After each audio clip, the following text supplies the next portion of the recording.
ஸ்தோத்திர இயேசுப்பா, இந்த நாள் தந்ததுக்காக நன்றி இயேசுப்பா. காலையில் பிள்ளைங்களை நம்ம பாதுகாத்ததுக்காக தேங்க்ஸ் இயேசுப்பா. வருஷத்துலேருந்து இந்த 6 மாதம் வரைக்கும் நம்ம பாதுகாத்ததுக்காக நன்றி இயேசுப்பா.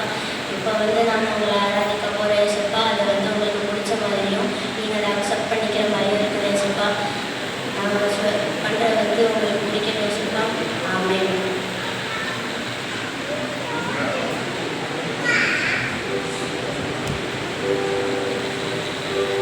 சாமுவேல் 22:47. கர்த்தர் ஜீவன் உள்ளவர், என் கண்மலையானவர், ஸ்தோத்தரிக்கப்படுவராக. என் ரட்சிப்பின் கண்மலையாய் தேவன் உயர்ந்திருப்பார். 2 சாமுவேல் 22:2. கர்த்தர் என் கண்மலை, என் கோட்டை, என் ரட்சிப்புமானவர். தாவீது கர்த்தர் எப்போதுமே என் கண்மலையானவர், என் கோட்டையமானவர் என்று சொல்லிட்டு எப்போதுமே கர்த்தரை துதிச்சுட்டே இருப்பார்.